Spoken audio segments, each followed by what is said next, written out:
I am Mariéme Jamme, and I think Africa is calling. I don't know how many people know, what do you know about Africa? But the Africa, I'm sure, what do you know about Africa? Let me ask you the question. Anybody can tell me what do you know about Africa? It's warm, okay. Anything else? Big, okay. Anything else? Good music, great. Well, that's a good thing. I'll just tell you just 2 minutes about me. I live in London, and I was born in Senegal, in West Africa. When I was 2 years old, we went to, my parents were part of the diaspora, like you see here in Holland. And so my father used to be a diplomat, and we moved on to France. My mother and father studied, and my dad used to be a diplomat, and he died in 1992. That's where my life started. So my life, I had two choices that time. The choice I had was to either stay in Senegal, carry on working in the government, giving silver, everything, and being part of the corruption system, or take my life in hand and change, make a change in my continent. So I decided to take the other option, which was a hard option, to become rebellious and change my continent. It was tough.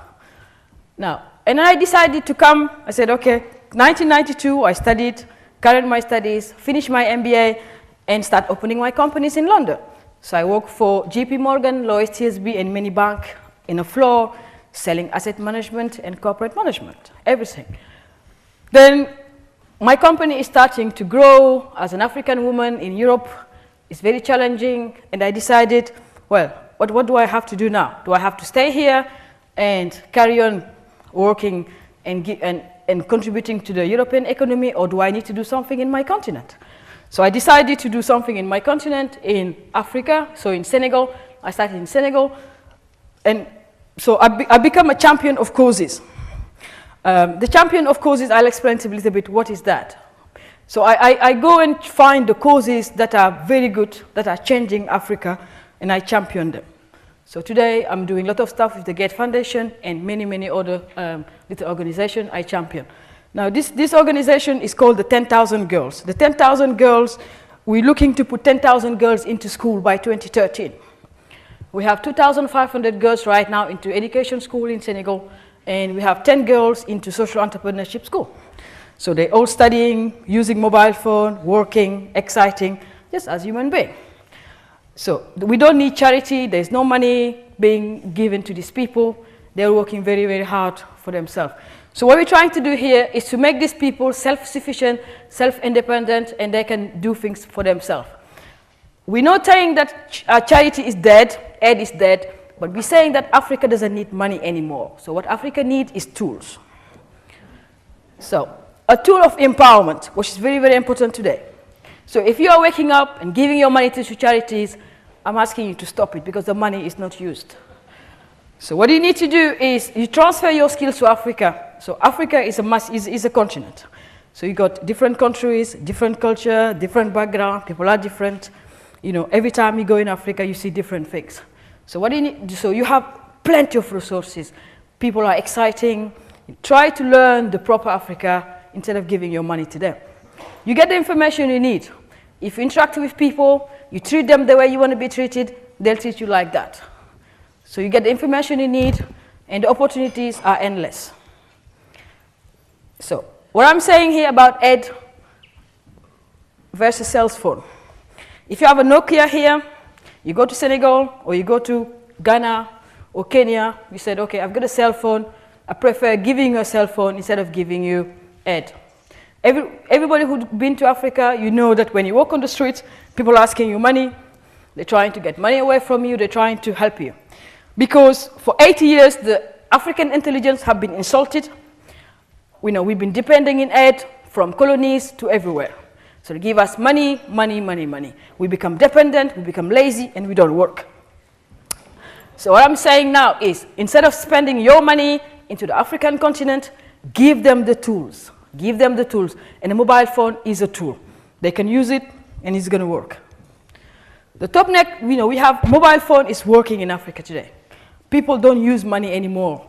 If you go to Kenya, there's a system you use to pay your goods with mobile phone. You can see Nokia is doing a great job in Africa today. You can see 3 billion mobile phone subscription in Africa right now. It's massive. It's a very big thing. And the numbers are growing. If you are in business and you wanna enter into this market, you will know that the numbers are cool. You really want to have these numbers. Now you can see the growth. It's really growing. Everybody needs a mobile phone in Africa. It's something empowering. It's something cool. It does help people communicate between their families. As you know, African people work very hard in Europe. They send money to their parents abroad. Okay, so they send an SMS. When they do the money transfer, MoneyGram transfer, they send an SMS to their mothers. It's a cultural thing. When you work in Europe, you have to send money to your parents because that's another dependence, but at the same time, it's helping them to grow. The mobile technology in Africa, what I'm saying is, this is what I'm talking about. So it does serve of empowerment. It empowers people. It helps people get, give them power, give them a little bit of happiness about themselves. Try to take the aid away from them. Give them the tools of empowerment. What you do, you have a sustainability there, sustainable development, you help them. They develop themselves, they're happy, they're independent, they're just like yourself here. There's no difference between the people in Africa and yourself. There's no difference. And you give them freedom. Then they don't depend on you anymore. They can develop themselves, they can do everything by themselves because they have to do it. The impact it has in these people. Mobile phone gives them visibility. You see a cool guy, a Friday afternoon, what they do, they get their mobile phones, they're talking, they're cool, they're going to see their girlfriends, It gives them they have the choice of, they engage, with their communities. They have the choice of handset, like I said earlier. This empower them, absolutely brilliant. And then, it's a kind of like a credibility tool. I've got a mobile phone, I've got a BlackBerry. Women do that as well. They all have their BlackBerries, they're happy. They're very, absolutely happy. It creates an interaction with, and they share common points. It's a very good tool for them. So, and what it does also, it does give them a profitability way where they generate revenue with the mobile phone. Because sometimes, in the villages, for example, our girls, they use mobile phone to talk to each other. We are cultivating some bisap. Is a fruit called bisap, and the bisap, we're trying to brand the bisap, so we can sell it into the Western market, where the girls will use the mobile phone to actually communicate between them, and they know how much it costs, how much the seeds cost, how much they do send me a message here. Can you help us? So I get all the text messages from the girls from the villages in Africa. So, they do business in rural villages, and it does make them streetwise. Africa is against time.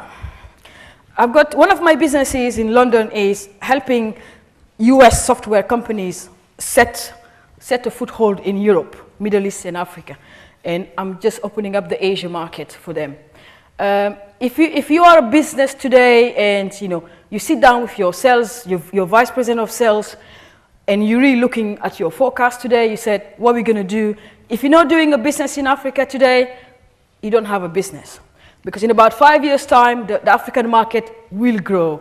The African people have changed, their mentality have changed, and they are intelligent people, want to do business. But the problem they have is probably it's a problem of credibility, of transparency. Because nobody wants to do business in Africa because of the image that has been given to Africa. No, we don't want to do business in Africa because they are corrupted. No, we don't want to do business in Africa because it's a poor country. Why would you do business there? We don't want to do business in Africa because, and you hear this all the time. It's frustrating for me, but it's okay because I'm rebranding Africa. I've got a program which is called the Rebranding Africa, and it's a wonderful program. Because why are we rebranding Africa today? Because Africa have got resources. Africa can develop, and it will develop because we will develop Africa. So Africa is against time today. So you will see that mobile phone is happening, shops are opening, we can help generate business in Africa, and it's growing. So if you're not doing business in Africa, I'm asking you to consider it. People in Africa seize the moment. They engage, they create, and they learn. And today they need to create, they need to engage, they're engaging between them. Here in Europe, we don't engage very much so, because here, before you go to someone's house, you have to knock the door, you have to phone them. In Africa, the doors are open. Come to my house, have food, it's cool. Now, they create they are creative people. You know, they have a lot of creation in them. They create, they like creating, full of creativity, and they like learning. And all that will help them build a relationship between them. But what you see is unless we help them become credible, transparent, and really engaging and really make sure that they're accountable with what they do, African people will have problem leveraging themselves with the Western market. The starting point is really the street connection, helping African people start to connect themselves with the Western people. Street conversation, try to have a conversation about Africa. Ask people questions, what do you want to do? What do you want to talk about? You know, what's happening? What do you think about your development here in Africa? Ask questions to African people, they will answer. And the communication is everywhere. I think if we start communicating with African people, we'll get more information. Mobile technology. Now, it's up to you to decide if you want to go to Africa or if you want to stay here. So the opportunity is always yours, but there are endless opportunities in Africa. So the rural Africa, how the SMS is used today in the rural Africa.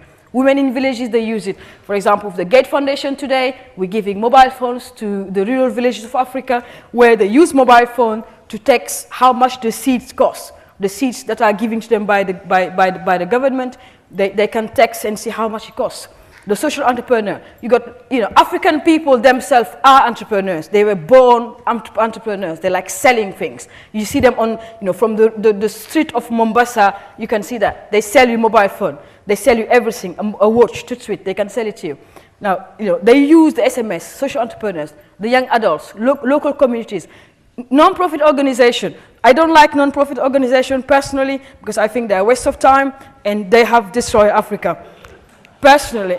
But that's my view. That's my view. You know, I don't like them because, you know, that's my view. Because, you know, there are thousands of non-profit organizations. It's duplicated effort. They want to do the same thing. Africa is poor. Africa is this. Africa is this. They're doing my headache. But never mind. So we need to take them out and really create foundation. If the non-profit organization were, you know, non-educated organization, if they started to create education, give education to African people, give them tools, go and ask them their opinions, instead of feeling pity for African people, thinking they are stupid, they can't do things, then the non-profit organization will be wiped out from the map and they will not exist. Farmers, they use, you know, for example, I've got a guy today who's working with non-profit organization in Africa. The guy's is of, you know, Ken Banks. He's got this frontline SMS. You know, he's so annoyed with the non-profit organization, I can't even tell you. Farmers, they also use it. So I'll tell you what the frontline SMS is. The guy has got a software, you know him, and he does, the software is a free software which is used in 142 countries where everybody, you know, use the frontline to talk between them. It's a beautiful, beautiful, beautiful tool. It's used all over the place. You know, with his courtesy, he gave us this slide so we can show where his software is used today. He's developing it. You know, the election in Zimbabwe, people use his software. In Nigeria, they use his software, and everybody is using it. Even in Helsinki, in Finland, they're using his software to communicate with some NGOs in Africa. You know, if you want to know Ken, I can hook you up with him, a wonderful guy. So my girls are having fun because they're learning. You know, we're having an educational respected program. So we go to schools and we go and speak to the NGO I don't like. We tell them, educate the people, teach them things. Don't come with the money. Come with, you know, come with tools that can help these girls, because, you know, these girls are my girls. You know, I saw them growing up in a village of Africa where they didn't have books, didn't have pens, didn't have anything. So we decided when we go there, we only give them the tools they need. They don't need the money. Trust me, they don't need the money. Africa don't need the money. So stop giving your money to charities. Create a sustainable development program. If you want to do a business in Africa, speak to me. If you want to do something that is going to develop people, life, and really make a difference like you want, speak to me. I can give you the directions. But your money, direct debit from the bank account, stop it. Or send it to my bank account. Anyway, I'm Mariéme Jamme. I endorse this. If you want to connect with me, I'll be happy, and I'm honored to be here. Thank you. Woo!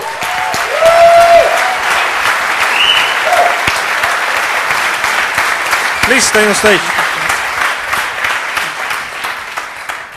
Wow, that's an inspiring story. Fantastic.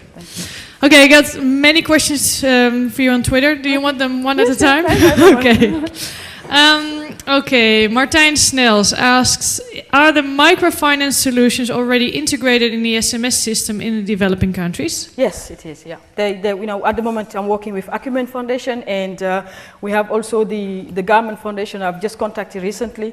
SMS are working very well. So because the women in rural Africa, for example, in our villages, they use the SMS. So we have the courtesy from Nokia recently giving us mobile phones, old mobile phones, so we can give it to the women, and we have educational program where we teach them how to use the mobile phone so they can receive the loans and all the money they're receiving abroad.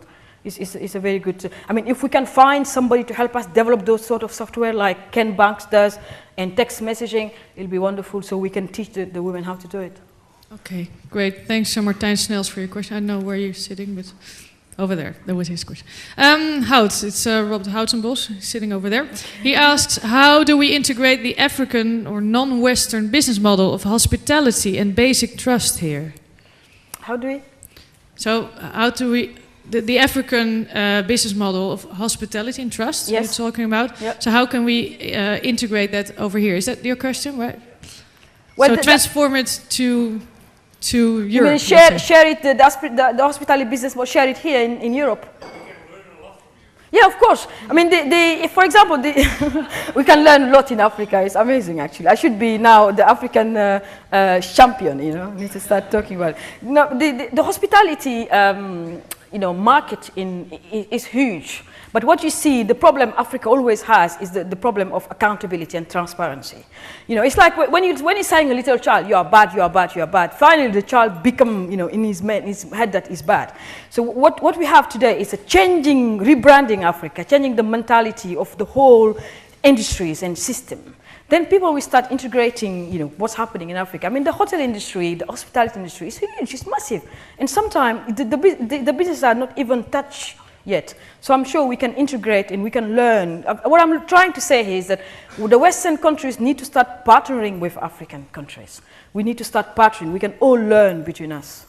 And I think that's what I'm trying to say. We need to become partners instead of become, you know, submissive to or trying to be pity about Africa, because it doesn't work. It doesn't work. To me, it felt even insulting, but it's a personal thing. M. De Lange, where are you? Over there in the back. A critical question, a very optimistic story, but what about mothers who spend half of their monthly income on credits, not on school books for kids? They don't have books. You know, for example, they don't have books. Mothers are this is again what I'm saying. For example, if you depend on the NGOs in Africa, you know, you are dead, because, you know, everybody said, oh, we're going to give books to those. They don't get it.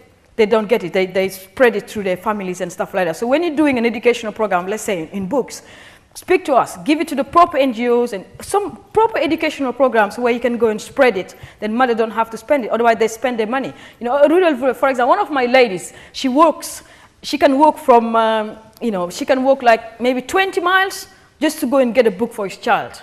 You know, she will get water in her head. You know, I remember doing that when I was a young girl. You know, when my parents were very, very poor before we had the opportunity to come to Europe. You know, where I used to take water on my head and walking streets. You know, it was really tough. You know, it was really tough life. So can you imagine this woman today doing the same? And I'm 35 and it's still the same problem. It's still the same problem and nothing has changed in Africa. Minimum, little bit have changed for that woman. So that's why today it's imperative, it's actually urgent, it's an urgency that we need to change the way, you know, the dependency of those women, absolutely. Do we have time for more questions? One more. There are no more Twitter questions, so who's gotten questions just in real life? Well, I am sure. I have a final question, unless... what is the most important development for the next 3 years in Africa? Education. Education. And how does that involve mobile? Does it involve mobile? Yes, it's involved, you know, at the moment, you know, with the US Chamber of Commerce, for example, in Chicago, they're developing a program. Google is developing a policy program for Africa. Education. If you want to do anything in Africa today, you have to do education. You know, you can see in Holland, in London, everywhere, you know, there's unemployment. People are not working. So why not transfer your skills in Africa? Go and teach those people how to do. Instead of staying here depressed and trying to get, you know, the pills and trying to get your head, trying to go and teach these people in Africa because they need it. So it's an education. You know, you develop an educational program, you are changing people's life big time. And you know, you can go, definitely. You will make a difference, I know that.